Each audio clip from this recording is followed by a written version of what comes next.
What's going on, y'all? Thanks for checking in with Callie. Please like, subscribe if you haven't already. So, we all know that the Clippers are at a standstill right now.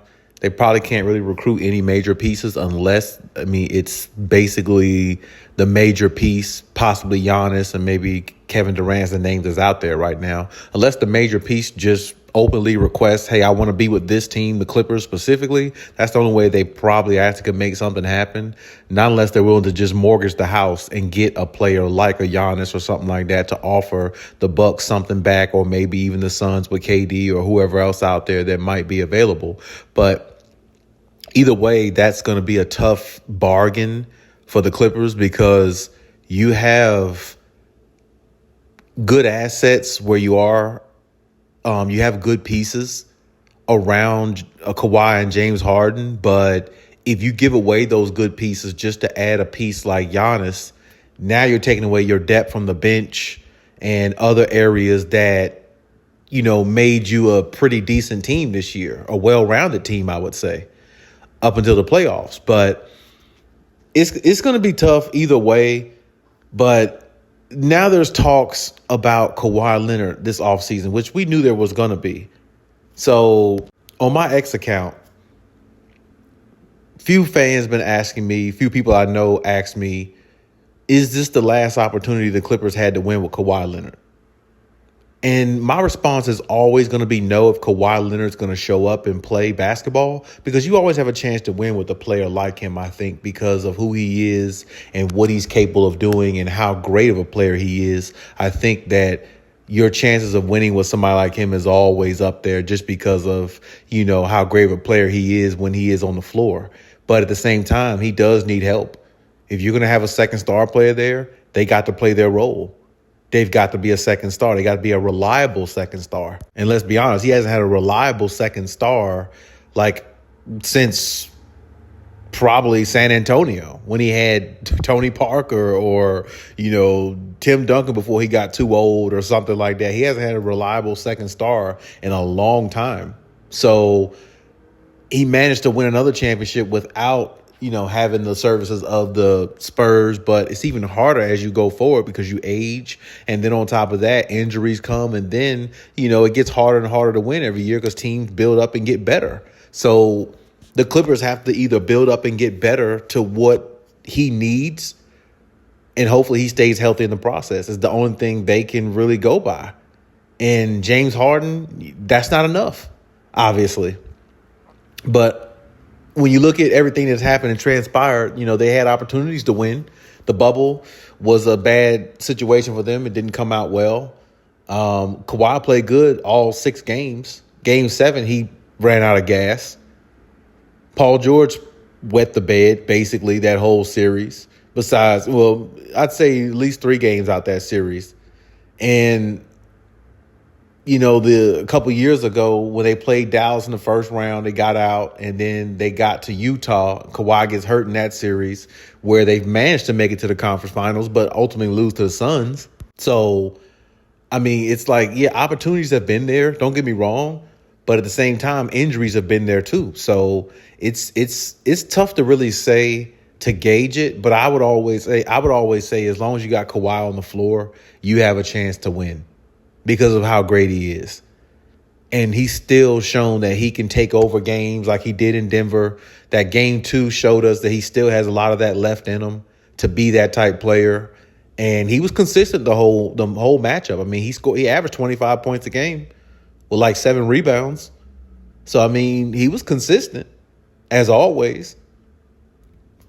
Efficient as always. Nothing's really changed about his game much. But him playing with a player like James Harden, who's really ball dominant, that's probably the reason why he didn't average 30 points a game that whole series, because he's playing with a ball dominant point guard. And I've always said, you really just don't win with those point guards unless you have a big 3 or a big 4. That might be the only way you can win with a ball dominant point guard like that. Maybe. But you got to have somebody that plays well off the ball and likes to play off the ball. See, LeBron is ball dominant too, but he also they also have a lot of plays where he plays off the ball so he can get easy scoring, easy penetration to the basket, where he doesn't have to come from the top of the key and always blow past defenders and get past 2 or 3 defenders just to get to the paint and finish hard.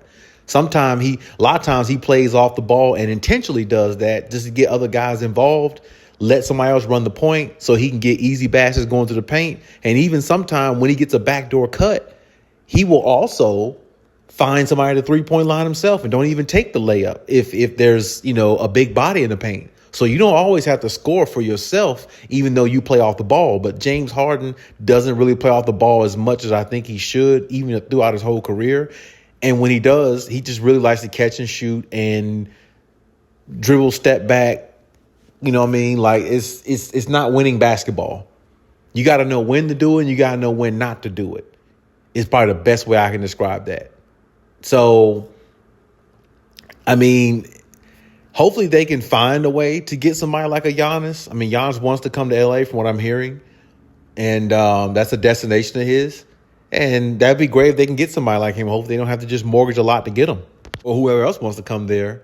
But yeah, Kawhi's days they're dwindling down, and I don't know if they're dwindling down just because of his career. I feel like his days are dwindling down as a Clipper, because I feel like,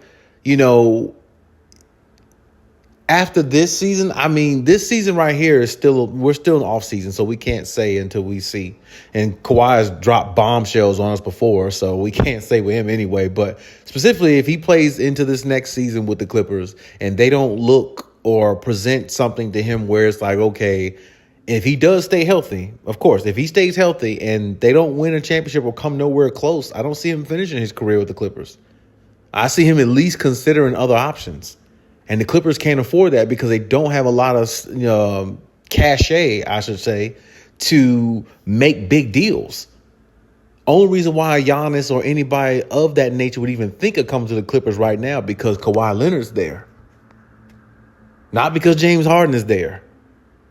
You see what I mean? So it's like if you lose his interest, you lose everything. So a lot of fans out there may think Leonard's time has passed and all that stuff. I get it. But that doesn't necessarily mean it has passed. His time with the Clippers will pass, but his time, I still think he has at least 3 to 5 more years left in him. I really do. Some people may not think that, but I think he does. So the Clippers still got a chance as long as they got Kawhi. You got a chance. But if he's going to be the driving force and have to drop 30-plus points a game and do a Toronto-type move like he did when he was with the Raptors, if he has to play like that in order for them to win, I don't know if that's the best way for them to go about it. Because his injury history since Toronto, it's been not that great. So you got to surround him with, guys who at least do their job. And James Harden does not do his job when you need him to. I mean, think about it. When he was on the Raptors, he had a bunch of role players, but they did their job very well. They didn't have to do nothing outside the box. They didn't have to do nothing exciting. Just do your job very well, and Kawhi will do his. And you will find a way to win because you're getting consistency out of everybody. And Norman Powell, I was surprised because Norman Powell was the one on Toronto. So the consistency factor, I was surprised Norman Powell couldn't do it. But in this series now, I think him being inserted in the starting lineup really threw him off a lot. I feel like he did well during the regular season, but his rhythm and stuff wasn't there after the injury. And I just don't think certain matchups in a 7-game series, he would be better coming off the bench because he would have a lot more freedom. He would have lesser of the harder matchup of a harder defender defending him. So Ty Lue should have made that adjustment, put Nicholas Batum in there, leave him in there, and let Powell come off the bench, or put Nicholas Batum in there so he can shift the balance a little bit more. He can balance it out a little bit more for what they need defensively and offensively if Norman Powell is not playing to expectation to start the game well. So it's it's a lot that goes into the Clippers, but I wouldn't count Kawhi out, honestly. I really wouldn't. You know, the Clippers, if they stay intact where they are right now, they got a shot still. But I definitely wouldn't count them out as long as Kawhi is healthy.